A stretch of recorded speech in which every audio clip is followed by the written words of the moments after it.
Lionel Messi is often described as football's perfect player. Effortless dribbling, unmatched balance, ridiculous consistency. To many people, it looks like Messi was born elite, as if nothing ever went wrong, as if he never struggled. But behind the trophies, behind the highlights, behind the Ballon d'Ors, there's a part of Messi's story almost nobody talks about. For years, his diet was holding him back. Before the discipline, before the longevity, before the version of Messi that dominated football for nearly 2 decades. Messi ate like a normal kid, and sometimes worse. Growing up in Rosario, Argentina, Messi's meals weren't planned or structured. There were no nutritionists, no recovery meals, no performance tracking, just food.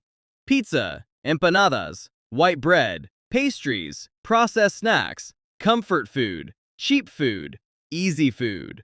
And at that age, nobody thought twice about it.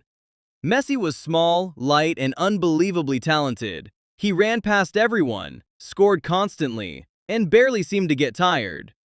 But when Messi moved to Barcelona, everything changed. The training intensity increased, the pressure increased, the number of matches increased, and suddenly, his habits mattered.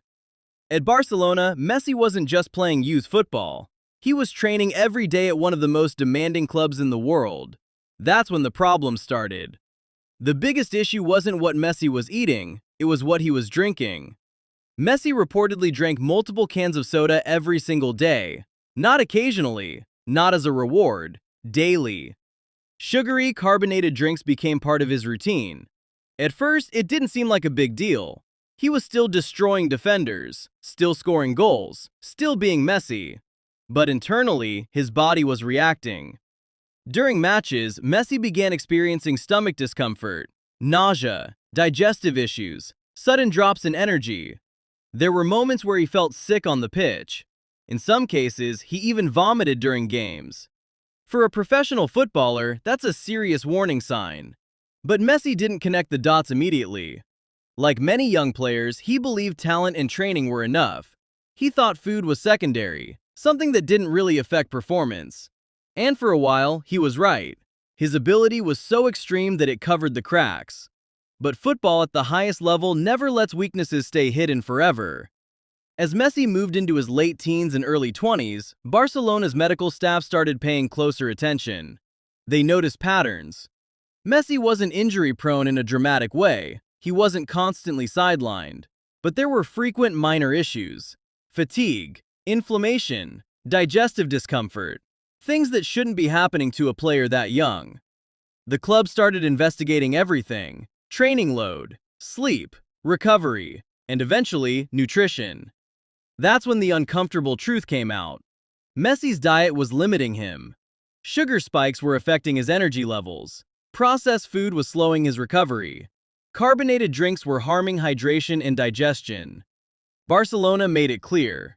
If Messi wanted to reach his true potential and stay there, things had to change. This wasn't about aesthetics. It wasn't about getting leaner. It was about performance and longevity. And the hardest change? Cutting out soda. Messi later admitted that giving up fizzy drinks was one of the toughest adjustments of his entire career. Not training harder, not handling pressure, not expectations. Giving up sugar. That tells you how normal these habits had become. Soda wasn't a treat, it was routine. But once Messi committed, everything shifted. Sugary drinks were replaced with water and natural hydration. Nothing extreme, nothing trendy, just consistency.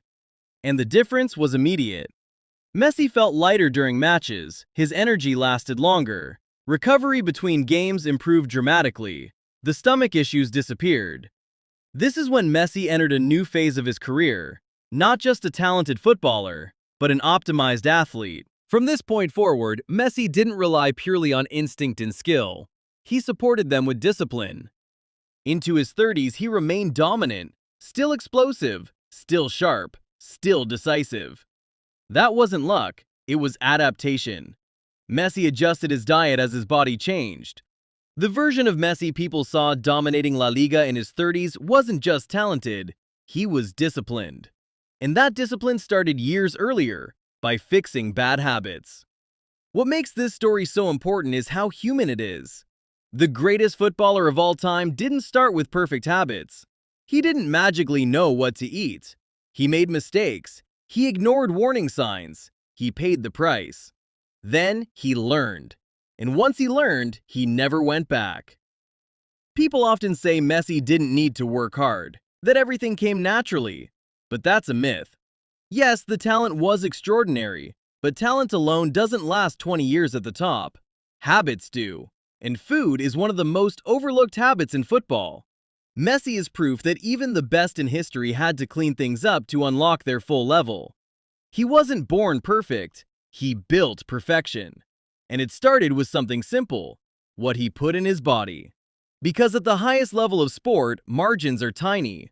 The difference between great and legendary can come down to recovery, consistency, longevity. And sometimes, the biggest upgrade isn't in the gym, it's on your plate.